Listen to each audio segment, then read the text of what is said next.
Welcome back to my channel. I am Brandy and I am back with another video. And as you can tell by the title, we are talking about Tiffany D Jackson today. Tiffany D Jackson is an auto-buy author for me, and I have read all 6 of her books.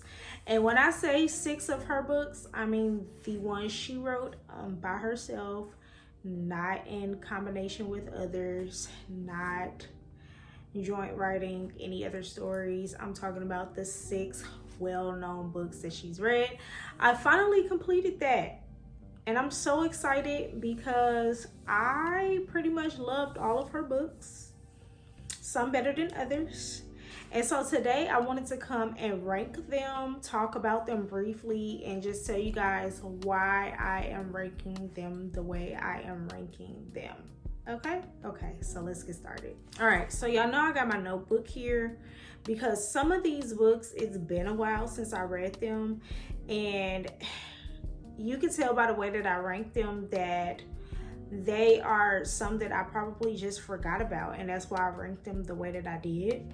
So coming in at number 6 is White Smoke. White Smoke is The Haunting of Hill House meets Get Out, and y'all, it's her own spin of the Haunting House story. And what I can tell you guys is anytime a story compares himself to Get Out, I already know it's not going to be my favorite. I already know it's going to be the one that it's not going to be as memorable for me because I didn't like the movie Get Out. So much so I didn't even really pay attention to it. So anytime something is compared to it, I'm like, I'm not interested. I don't like the Get Out concept. I just don't. However, White Smoke was really good. It was engaging. It kept me flipping through the pages, wanting to read it. All I remember is them moving into a new place of residence. The house was haunted, and the street and the neighborhood was clearing out, and they were trying to figure out why. I don't remember any of the main characters' names, but I do remember that I was intrigued while I was reading it, and it was good, but I did realize that this one was quite different than the other ones that I read. So as we all know, Tiffany D Jackson is the queen of remaking stories and putting her own twists and turns on them. So coming at number 5 is Grown, and if you know, you know. She puts a disclaimer or some type of author's note either at the beginning or the end of the book. I can't really remember. And she says that this story was not anything about R. Kelly, and it was. It was very similar to R. Kelly. If you guys know R. Kelly's story, and you know, everybody knows R. Kelly's story, right?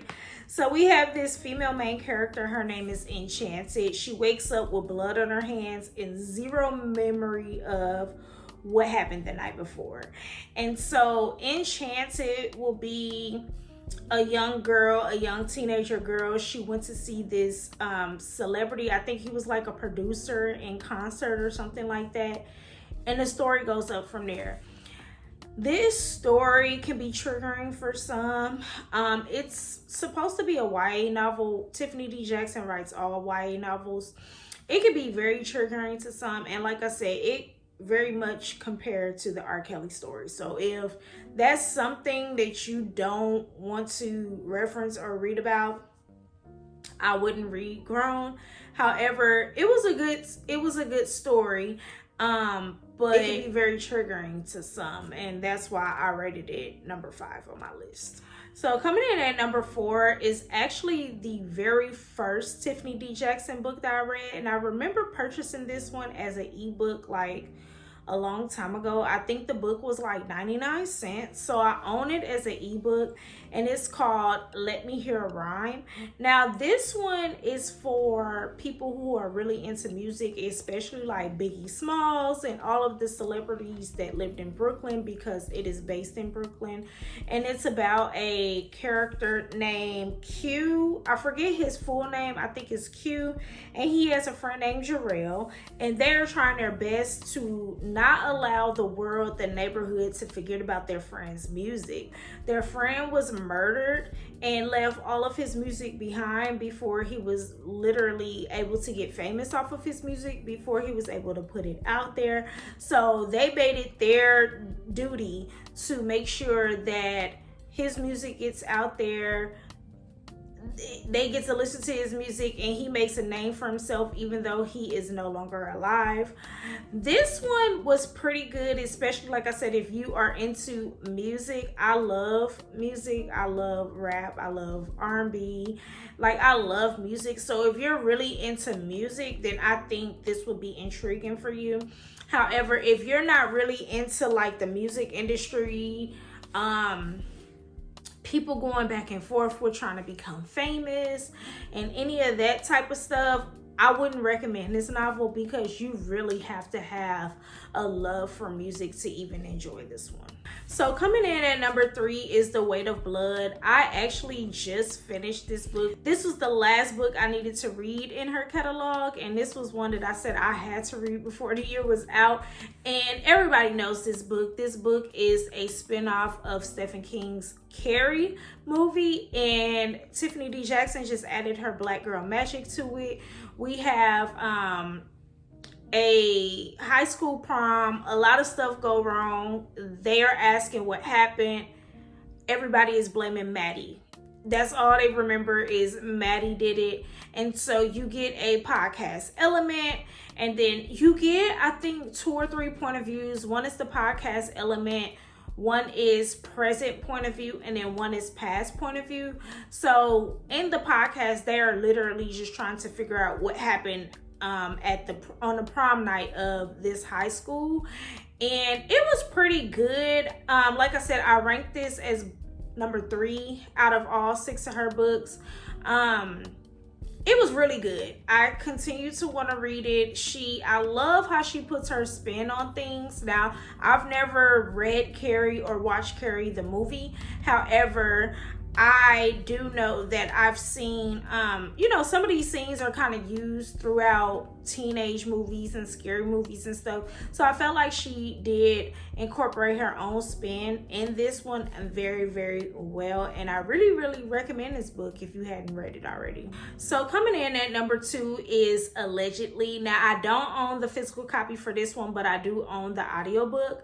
I read the physical copy from the library the first time I read it, and then I turned around and purchased the audiobook because I love Allegedly. So Allegedly is Tiffany D Jackson's debut novel, and it's basically about a little girl who is convicted of murder, and she's trying her best to figure out the truth and get everybody to figure out the truth.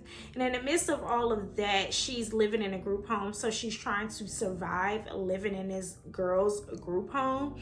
And so if I remember correctly, which I really should, I think it's 2 point of views, because you get the point of view of them trying to solve the murder case, and then you also get her point of view while she's navigating living in this group home and is trying to make it to the age of 18 so that she can come up out this group home. But she's also trying to prove to everybody that she is not the person who murdered who they think she murdered. And so you're just following it. I know a lot of people say this one is not their favorite because the end kind of leave you like, well, did she do it or what? But I think the story is really good. We get more of mental health awareness in this novel because her mom struggles mentally, and then we also just get to watch the main female character in this novel grow, because she is a high school student. She's trying to navigate being a high school student while also living in this group home with girls. And if you guys are familiar with any type of group home, it's not the best for children. It's literally like the worst place a child can live. So imagine living in a group home, going through life, and then you were convicted of murder. Like, I felt like this one was really good, and I bought the audiobook and I listened to the audiobook passively, mainly because it's just a good story to follow. It's similar to like listening to a murder podcast. Like, you're trying to figure out if they gonna find out who indeed murdered such and such if she said it wasn't her. So I really love this one, and again, this comes at number 2 for me. And so coming in at number 1 is Monday's Not Coming. I just got this physical copy gifted to me, and I read it a while ago, but it has left such a strong feeling in my heart. Every time I think about Claudia and how she was trying to figure out what her friend Monday was, it just breaks my heart. Monday was supposed to appear for the first day of school. She did not appear for the first day of school. Her and Claudia are like best friends, more like sisters, inseparable. They hang out with each other all the time. So of course she's looking forward to seeing her friend on the first day of school. First day of school, her seat is empty.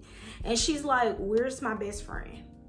Where is my best friend? You know, Claudia is that girl that you want to be your best friend, because if I came up missing, I want my best friend to be looking for me just like Claudia was looking for Monday.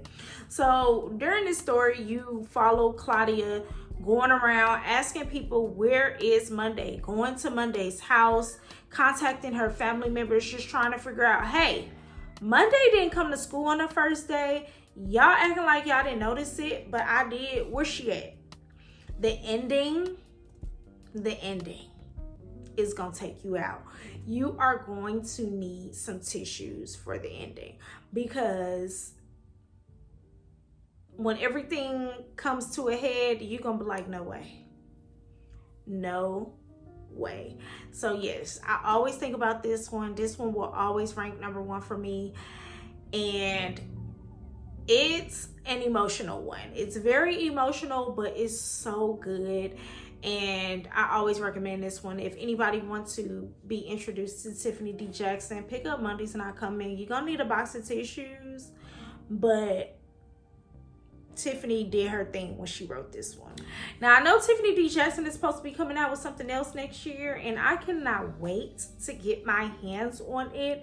I got to do some more research, because I heard it from another bookish friend, but I follow Tiffany on her Instagram page, and I don't remember coming across her mentioning anything about a new book. However, if she does, I'm putting that on my list to purchase, because I need it. Y'all, let me know if you read any of Tiffany D Jackson's books. If you have read them all, let me know which ones are your favorite and how you would rank them.